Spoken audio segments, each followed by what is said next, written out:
I think it's really important that people have a personal definition of success, and that you can answer the question, who defines success for you, by saying, I do. I'm Amy Jo Martin. Welcome to the Why Not Now show.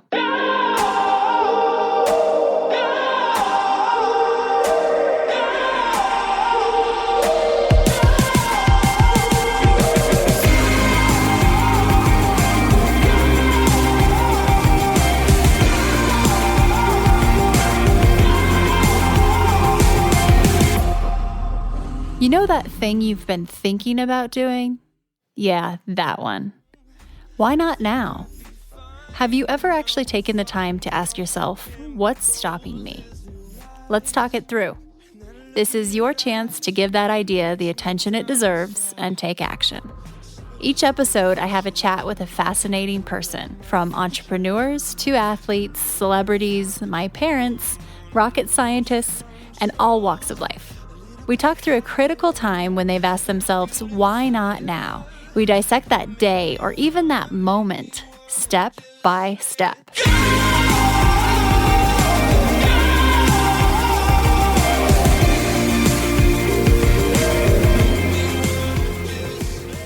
We have Mike Evans on the show today. He is the founder of Grubhub. He's the author of Hangry, and he's also the founder of Fixer.com. Now, Grubhub, which you have probably heard of, they went public, and that IPO was a multi-billion-dollar IPO. So he knows a thing or two about taking a company from the very beginning and just starting all the way to massive, massive success. In his book, Hangry, he talks through a lot of his lessons, a lot of the key takeaways and tactics. In this conversation, we talk through a lot of those specific tangible tactics. He talks through the two-step apology, which is so valuable. I will start implementing that quite possibly today. We talk through a lot about his evolution as an entrepreneur, what he realized and what he learned later in the game with Grubhub that now he's applied to his new venture, Fixer. And also just the personal side of success. He believes strongly in having a personal definition of success and shares what that means to him. So I could go on and on about Mike Evans and his success and just decorated resume. But what I can tell you is he's clearly grounded. He's got a lot of learnings to share and some pretty fun stories as well. So without further ado, here is Mike.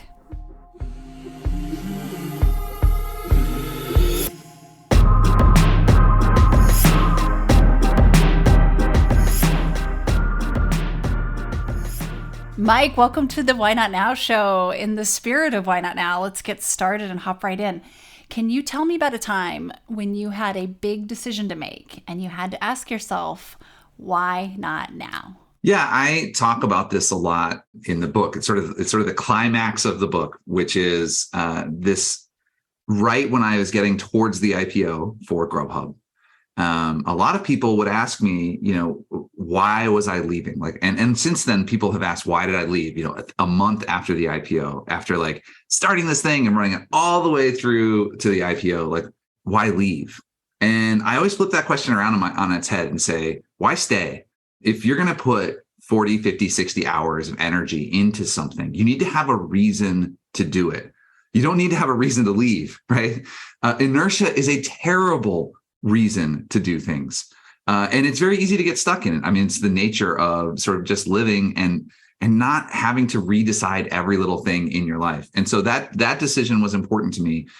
And as I thought about what I was going to do, I was really I was confronted with this issue of my energy and what I want to spend my time on and the social impact I want to create in the world isn't in line with where the company is headed necessarily, at least as far as I can tell.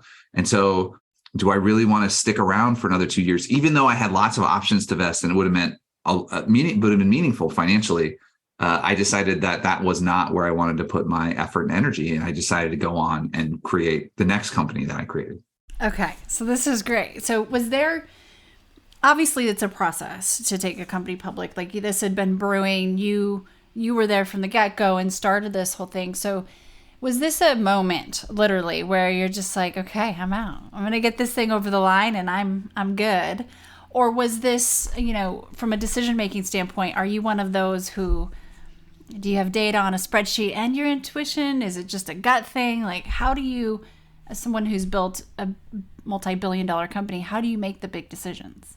Yeah, so making decisions with data is really smart, and making decisions without data is really stupid. But making decisions in spite of the data is visionary if it works out.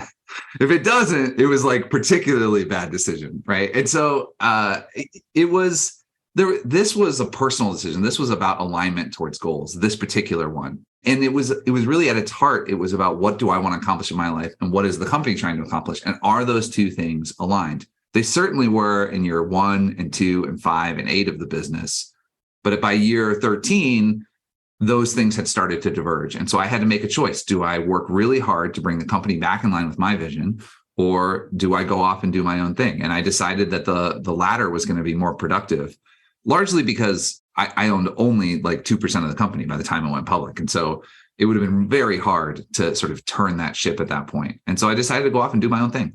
So what you just said, in terms of data and making decisions, and then we kind of reconcile that against your statement about inertia is a terrible reason to keep doing something. I can see how sometimes those could start to clash, where it's like, well, the data says this, yet the inertia's here. But that's what your point there about personal alignment. It sounds like that was the factor.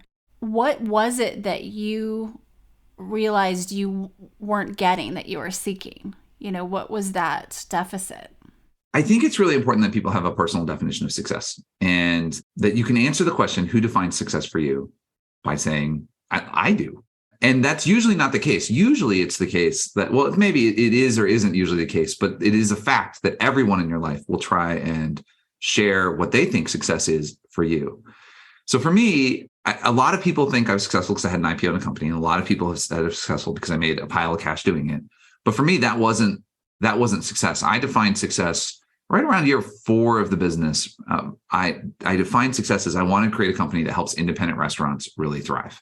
And so the data, I guess, that we're talking about here is that happening? Are restaurants actually more likely to be in business as a result of using Grubhub? Are they actually able to make a bigger profit by using Grubhub? And as long as that's the case, and as long as that continues to be the case, I want to be involved with the company. When it becomes impossible for that to be true, I'm not interested in advancing whatever other agenda is being pursued by the company. And so that was that decision. But this was one of these huge life decisions, right? That you make every 15 years. There's a lot of much more medium-sized decisions, and even the start of the company early on. I had a lot of data, right? I had a lot of school debt. I had, my wife wasn't working yet, and she had a lot of school debt. And I asked my friends, like, is this a good idea? They all said no. Every single one of them said, this is a terrible idea. You should not quit your software development job and go start a pizza advertising business. That is a terrible idea. Yeah. It turns out my gut was right. Like, the decision was right. I love that. And the fact that light bulb turned on in year 4, this is something we were talking just prior to recording about, so I just want to surface it. I noticed your current venture, Fixer, is a B Corp, the double bottom line, do well, do good, kind of different DNA. I think about what you said of a company that helps independent restaurants thrive, and it's like entrepreneurs all day, every day, right? That's so cool to think about that. But 4 years in, were there things that you couldn't reverse engineer after you had that momentum of the 4 years that were hard to kind of mold against that vision, that personal definition of success? The company was very oriented. The first company, Grubhub, it was very oriented around this idea of helping individual restaurants, because a majority of the people at the company believed that was true.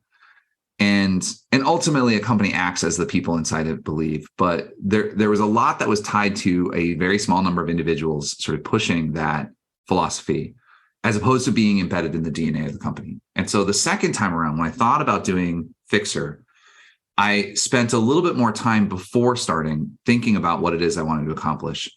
And one of the things that I really zeroed in on was this idea of first of all, I believe that businesses are huge levers for social change, whether you want them to be or not. And so being explicit about that is important. And I wanted to pick a business model the second time around where the benefit that we created for the communities we were in and the profit that we created couldn't be divorced. And so Fixer is an on-demand handy person service where we employ the workers full-time and we train them from scratch.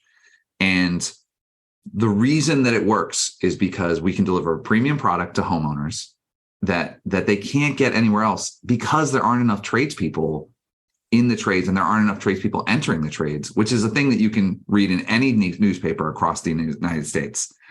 And we thought, well, if we train people from scratch and that allows us to have a higher quality product, we're increasing the scale and diversity of tradespeople in the communities we serve, but we're also making a profit. And so those two things can't be unlinked. I don't know how to make this profit in this company without training people.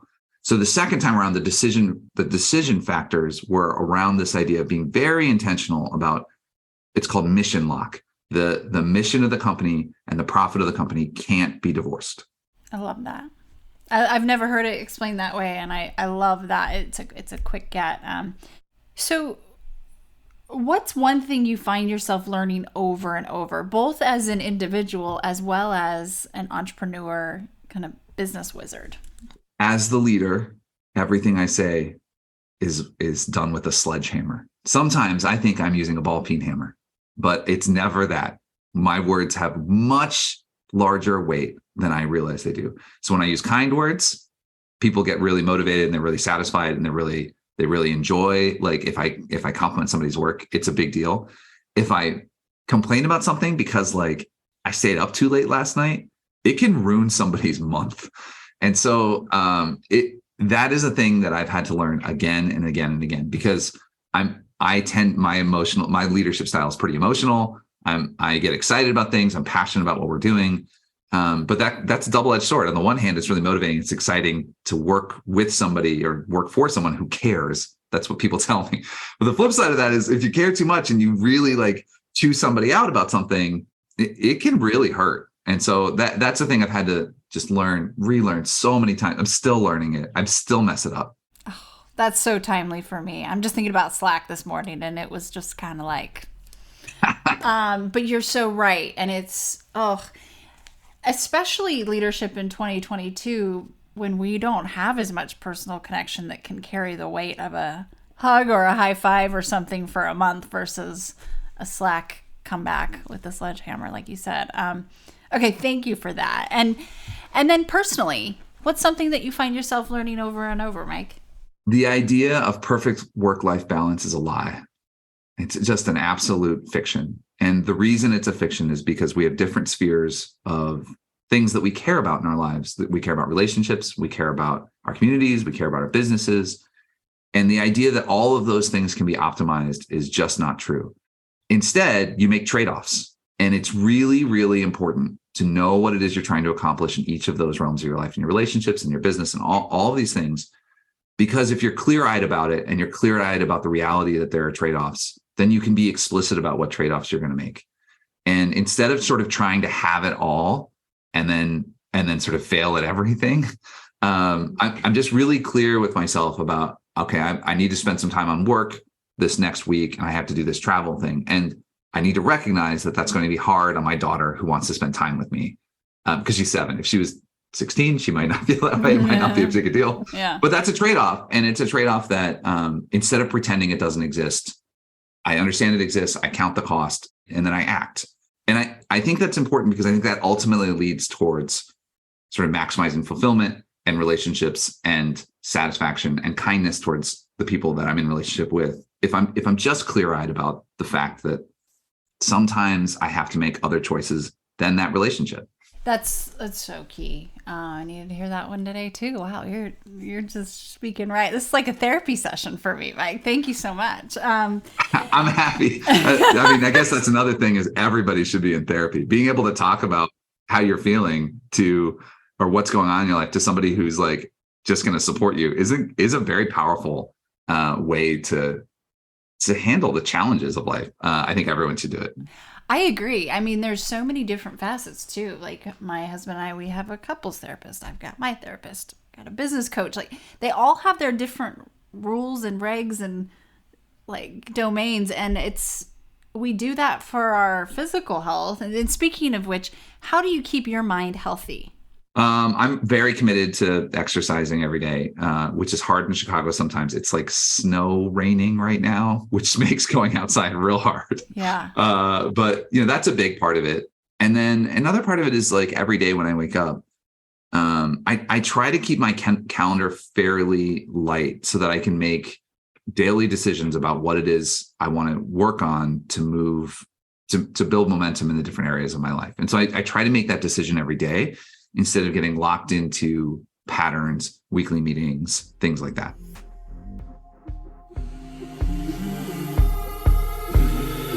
We're going to take a quick break and we'll be right back. Hi, everyone. If you are digging this podcast, please do us a favor and subscribe, rate, and review on iTunes. It just takes a moment and it means a ton to us. I keep thinking about the evolution of an entrepreneur and the scale that you hit. What's your philosophy on entrepreneur versus CEO, and any just insights over the years in your journey where do you believe the entrepreneur has what's in them necessarily to take a company from here to here once you've already reached, certain pinnacles, or, you've been around the block more than once now. What are your thoughts on that? Selling restaurants to get to $1,000 in revenue at Grubhub, and then getting to the point where I had 4,500 employees and took the company public. Like I sort of saw that whole scale, and there was a persistent theme that people would assume that the entrepreneur shouldn't necessarily be the person who also scales a business. I think it's very possible, and the reason that it's possible is because there's a paradox in entrepreneurship around the idea that you have to have enough arrogance to say, this thing is broken and nobody else can see that it's broken but me for some reason. And I know how to fix it. So I'm going to go fix it, even though nobody else even knows that this thing is broken, that I'm going to go fix. That takes arrogance to be able to say that. And I mean that in a good way. Like, you have to be arrogant enough to try and change the world, but you have to have enough humility to listen when your customers tell you something is or isn't working, when your employees tell you something is or isn't working, when you get feedback from investors, when you have coaching, when you have a board of directors that you put around yourself to point out your blind spots. You have to have enough humility to hear them and listen to them and consider what they say, and then make your own decision. And those two things, that arrogance and that humility, they do not play well together. Those things are in a fight all the time. But for the entrepreneur who owns both sides of that, who really takes time to listen, to have empathy with employees, to really, really be sincere about changing themselves and learning, they're going to end up being a better CEO in 10 years than somebody who just happened to be an executive at another company. They're going to be a far better CEO than an investor's friend who they want to bring in. Is it because of the legacy knowledge is that why? Well, that's like a minor point of it. That's there. I think it's partly that. It's partly they're going to be more passionate about it than just about any other person can be. But the further thing is that, like, if you are always learning, if you are scaling your own skills as the business scales, that trajectory yields a more advanced leader than somebody who just got an MBA and ended up in an executive position and didn't really sort of come up through the ranks, as it were. So I think resisting the message of hire a new CEO is a strong one. I think that comes with investor preconception sometimes. And I also think it comes with like this little voice that we all have inside of ourselves that's imposter syndrome.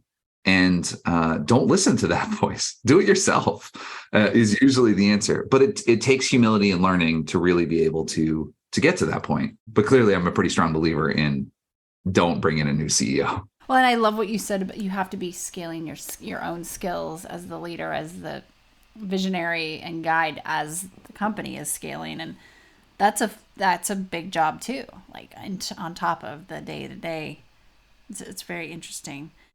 So the book, and I know I mentioned this in the intro, Hangry, is there one story that everybody keeps talking about? I know that you've been on this book tour, or your favorite story. I think the one that blows everyone's mind is there was one particular pizza shop owner, one entrepreneur. His name is Tony. He has a restaurant called JB Alberto's Pizza, and I just learned a lot. I learned a lot from him, and it reinforced what I learned in college. I went to MIT, and my last class of my college experience was with Dr. Bose. It was an acoustics class, the founder of Bose speakers. And the last class was a business lecture. It wasn't about acoustics. He talked about starting his business and what he did. And everything that this, MIT professor, founder of Bose, said, Tony also said, like, who he learned it sort of through street smarts.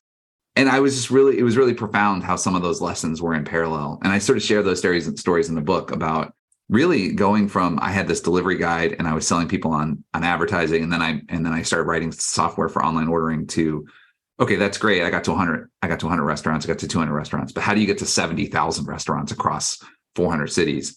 And a lot of those lessons I learned like in the back room of a pizza shop, like next to the kitchen, just talking to an entrepreneur about what he'd done over the last 25 years.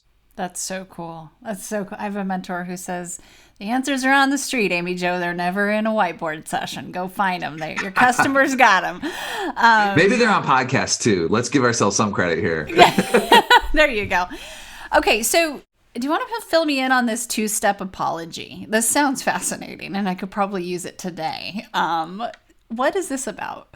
This is like a big thing for me. What an apology is, to the point where like it was actually the competitive differentiator at Grubhub, and it's a thing we train. It's one of the first things we train at Fixer to handy people is how to make an apology.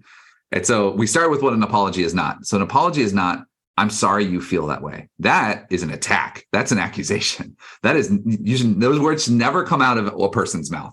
An apology is, hey, it starts with, hey, I messed up, but that's not the end of the apology. An apology is, hey, I messed up and I'm going to fix it right now as best as I'm able. And I'm talking about in a business context here now, but it probably also applies in a personal context. Your Thai iced coffee didn't show up. I'm sorry. Let me refund the difference and also give you a $5 coupon. That's the let me fix this for you right now. No questions asked. Believe everyone. Have an intentional naivete around, yes, people will defraud you, but most people won't. And actually creating a brand around customer service, you just have to like take the good with the bad. And so like immediately make it better. And that's the first step. Everything I just said is the first step of an apology. The second step, the thing that really makes a business thrive on if it's centered around customer service is, so every business is, I'm sorry I messed up. Let me make this better for you right now. And you know what I'm going to do, Amy Jo? I'm going to look into why this happened and make sure it never happens again to you or any other customer. And like when you say that, first of all, it's a big claim. That's a big promise. But as a customer, you say, well, great. Like I guess these people are really trying really hard. They're really putting the effort in, and it can make you a customer for life. And then if you actually mean it, if you mean what you said and you actually go back and you say, why did the Thai iced coffee not end up in the bag? And you look at the reality around, okay, well, maybe we need to have like an extra check on drinks that go, like maybe there's best practices we can do, or maybe we just send more orders to the restaurants that make less mistakes, or whatever the case is. And those were the things that we did at Grubhub that actually ended up winning against the competition, is that the error rate for the orders and the restaurants were delivering the food at the time, it went down. I love that second layer. And I mean, I just think about it even in a personal standpoint. That means doing some personal auditing and inventory, right? It's like, and let me dig deeper and benefit everyone else thanks to your experience that you had to go through. You're going to pay a path that is. It's about instead of customer service recoveries, it's about making sure the problem never happens in the first place. And that in your personal life can be great too. Like the thing that you did to hurt another person, how about don't do that again? Yeah. Which is hard. I'm not trying to imply you just like turn a switch. Right. Well, you got to figure out why you did it to begin with, right? Like what's down there that's caused that behavior, which sometimes we need a therapist for. Back to those. That's true. Okay. So the origin story, if we Google you, or if we do any research online, which we have, this story is kind of crazy. So you had a craving, or you kind of had a hobby before the company, right? Can you tell us a little bit about like the genesis of Grubhub? It's a pain in the neck. Go back to 2002. It's a pain in the neck to find out who delivers to you. And so the initial idea was, just discovering, it wasn't online ordering. It was just discovering who delivered to you. It wasn't even menus. It was literally just like, I can't use the yellow pages to find the restaurants that deliver to me, and people dropping off menus on my doorstep doesn't work. So I had this idea. I talked with several of my coworkers, one of whom ended up being my co-founder later. And there was a gap between that, like noticing that, and when I actually coded up version 1. And what ended up happening was, and it was just because I was 25 years old and I was way more interested in playing Xbox and watching Buffy the Vampire Slayer than I was getting your pizza on demand when you wanted it, right? Yeah.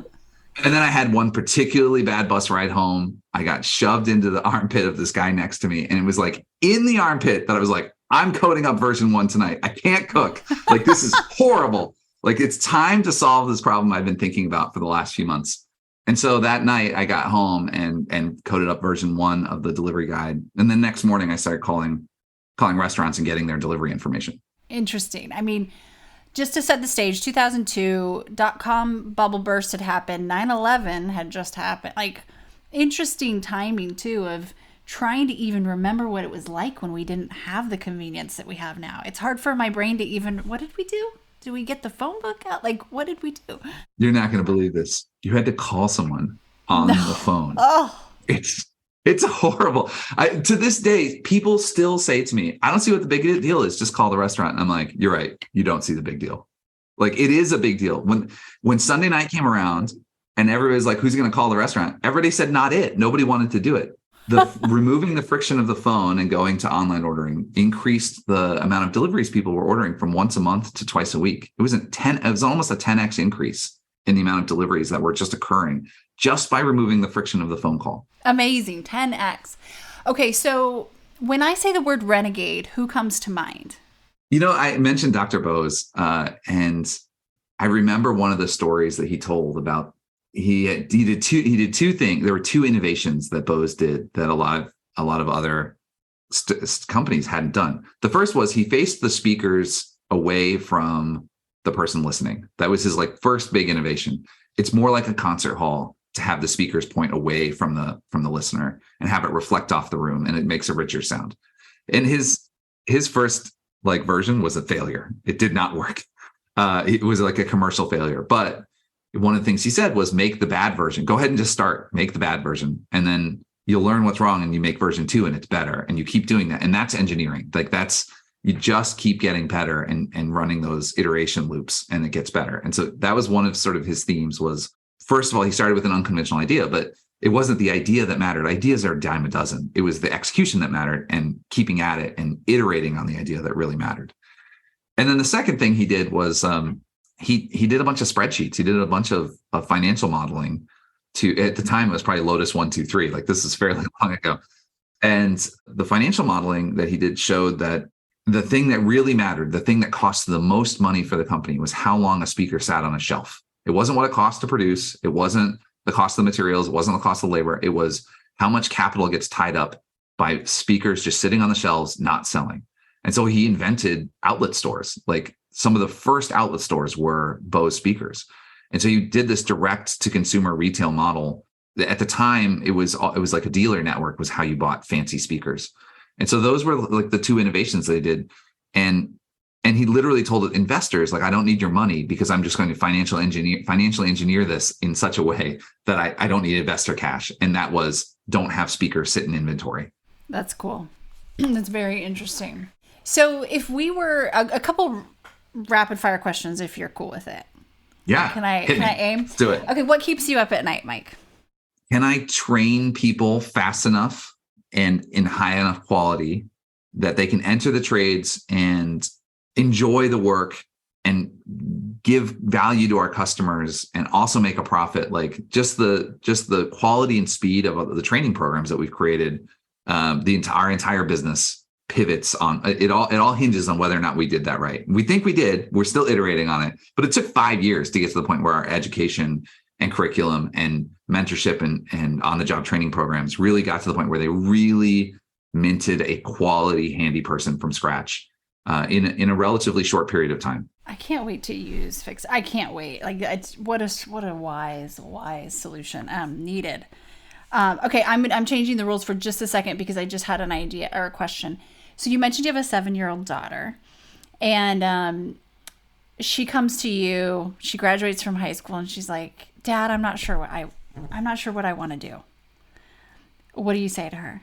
Great. That's about right for 22. Thank you. Thank you. Yeah. Well, and she's like, Yeah. "What do I do?" Don't overthink it, is what I would say. Do what you want for a few years. You'll fall into it eventually. I think the only thing you do is don't settle. Like, don't find a job you don't love and then do it for 30 years.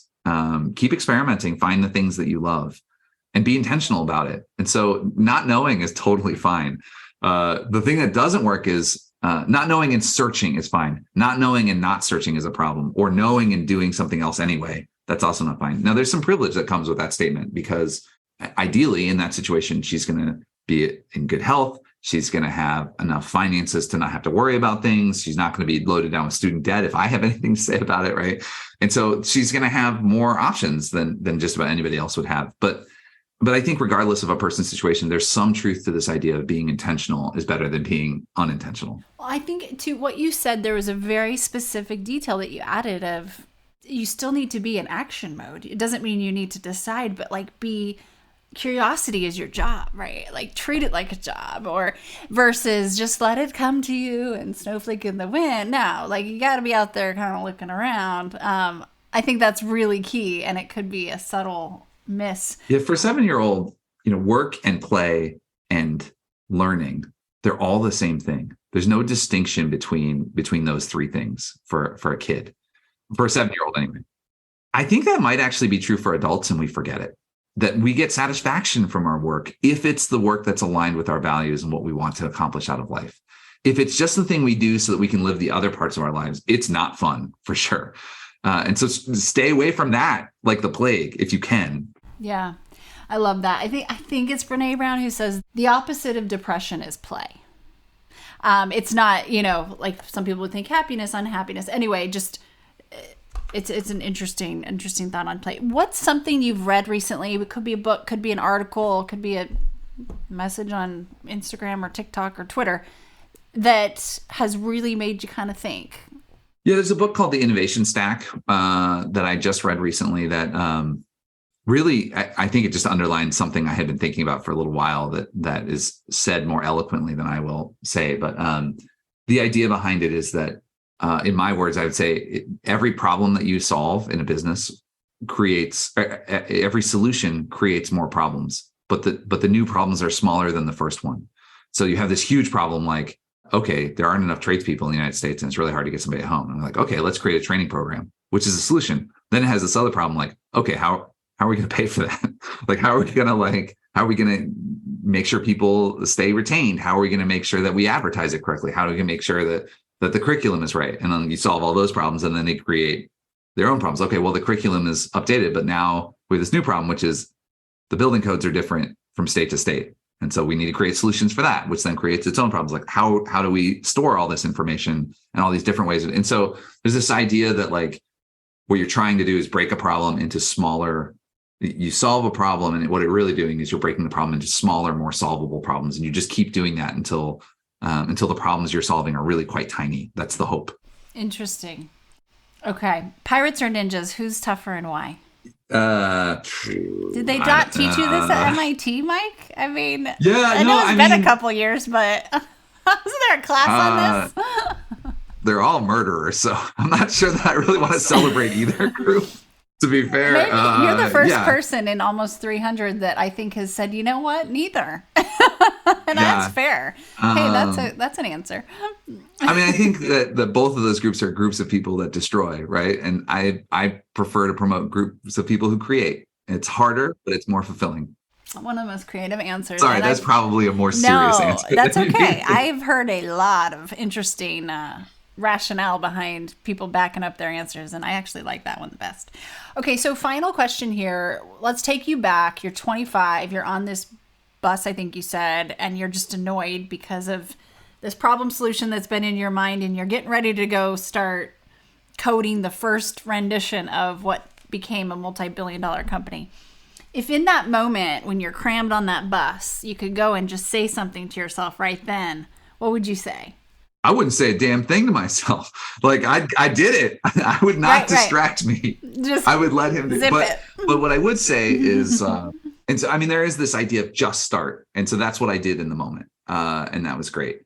But I will say 3-4 years later, I would have said, or even just 6 months later, I would have said, hey, you're starting this business because you want to pay off your student debt. Great. I understand it's crushing. You're $260,000 in debt. Like, if you're going to be paying it off for 30 years, it's brutal. Think bigger.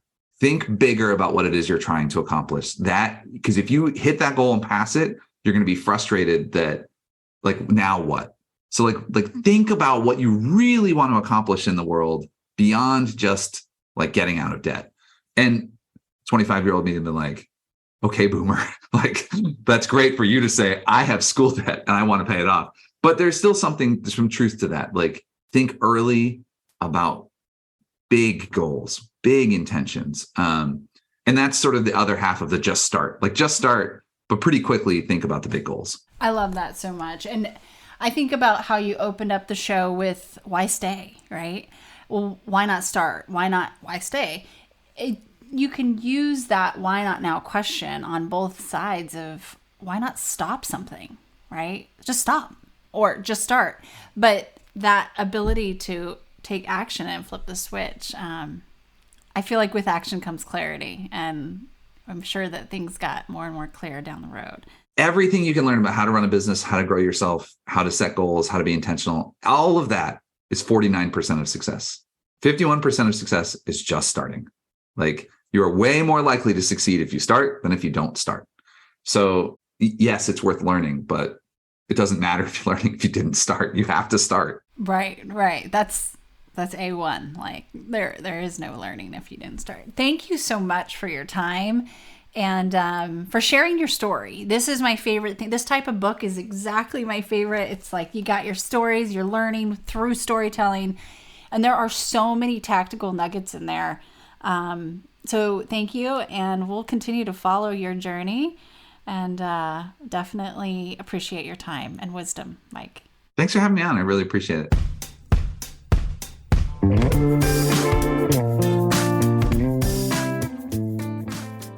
Hey everyone, thanks for listening to the show. Hit me up on social media to let me know what you think. I'm at Amy Jo Martin on Twitter, Facebook, Instagram, and LinkedIn. And I want to hear your why not now moments so I can share them on the show. Just send me a note to whynotnow@amyjomartin.com. For show notes and other offers, you can visit amyjomartin.com/whynotnow. And while you're there, don't forget to sign up for my email newsletter for exclusive content and announcements. A big thanks to Rock Salt Music for all of the tunes by the talented John Coggins. And of course, a hat tip to Richard Brewer for editing and producing the show. I'll see you next time. And until then, why not now?